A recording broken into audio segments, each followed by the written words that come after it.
Hi, my name is Chris, and I'm a technical assistant with the Okanagan Regional Library.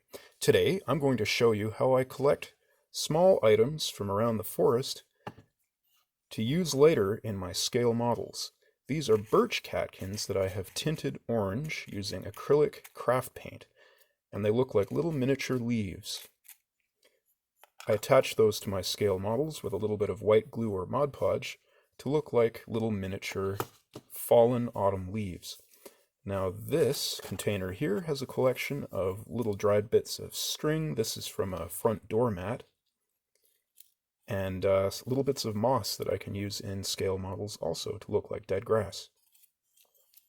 So let's go outside and find some birch catkins. Now those are the seed pods that grow on birch trees.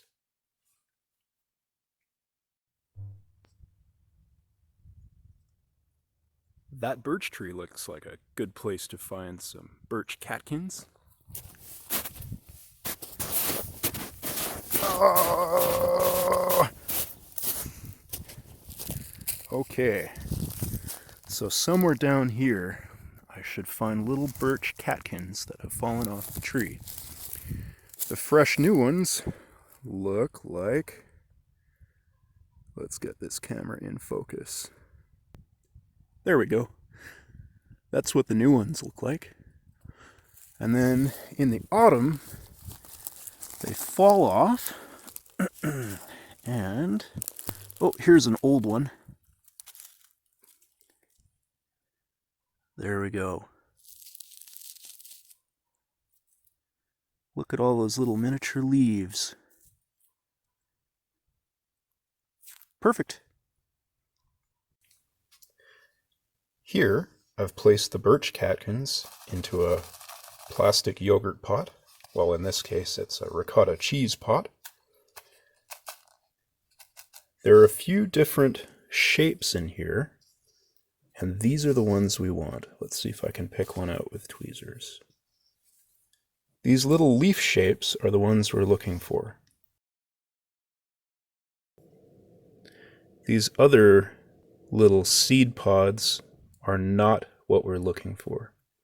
Now the handy thing is, those seed pods are a lot lighter than the pieces we want to keep. So by blowing on the contents of this container and tilting it a little bit, I can blow out all of the pieces that I don't want, leaving the ones that I do want inside the pot.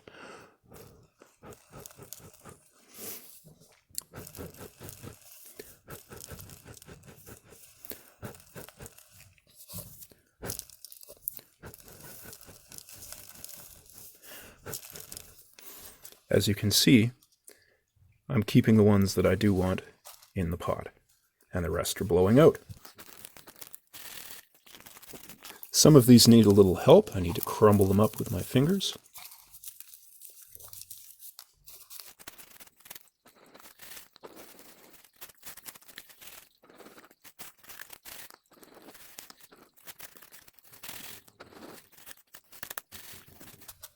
There's a lot of static electricity here.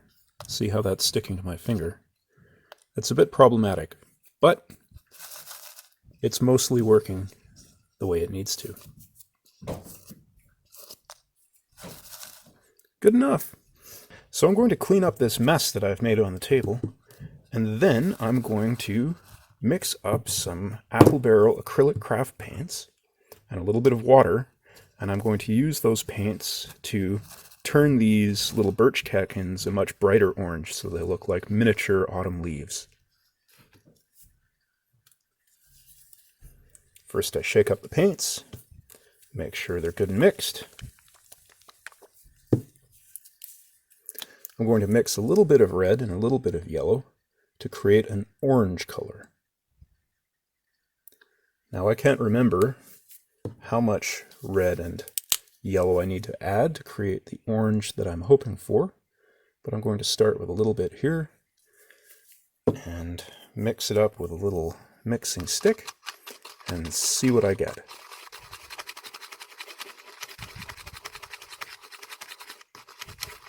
So that's turning out to be very red. I'm going to add some more yellow.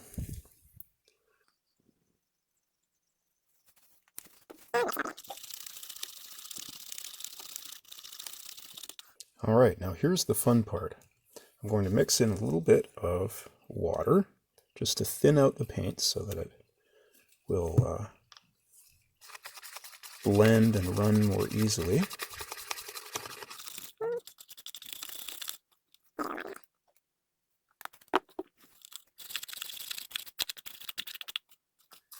And then I'm going to start mixing in the Birch Catkins. Now, if I had a lot more Birch Catkins in this container, I could throw the lid on and start shaking it up. This would help blend the paint and the Birch Catkins together. Well, it's sort of working. Let's do that a little more.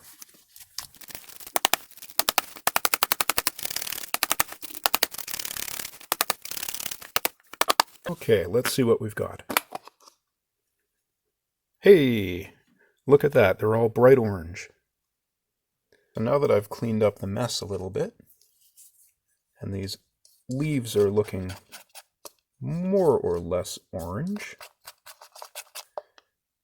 I'm going to lay them out onto a sheet of, wax paper, and I'll leave them there to dry out. It could take 24 hours for these to dry out.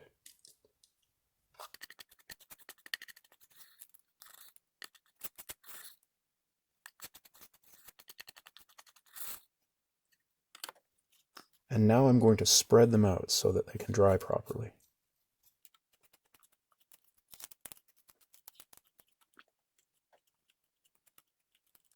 I could separate these later when the paint has dried, but I think I'd prefer to do it now. Good enough.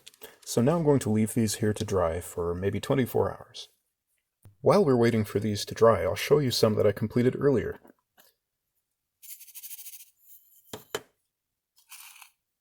These were done the same way, and here are some that haven't been painted yet. I collected these a couple of years ago, and I've just kept them in this tin ever since. I also collect other materials that I could potentially use for dioramas, including sand, and moss, and little bits of old string that I can pull apart and cut short to look like dead grass. Here's an example of how I would use these Birch Catkin leaves on a scale model. This is a model of a truck that I had previously built, and you can see I've already placed some leaves. What I do is I use a small amount of white glue or Mod Podge. Just get a little daub of Mod Podge on the end of a toothpick here. And then I use tweezers to select a leaf that looks good, that has the right coloring and the right size. Let's see, I like this one. I apply a little bit of Mod Podge to the underside of the leaf, and I flip it over, and I find a good place on the model for it to go, and I place it, and then wait for the Mod Podge to dry. It might take up to 24 hours for it to dry completely, and once it's dry, those leaves should stay on there, even if I flip this truck upside down.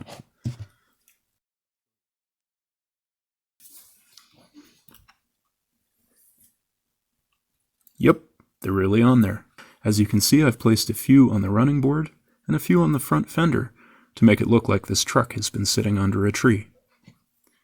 Thanks for joining me, and I hope you will make some of your own Birch Catkin scale model leaves.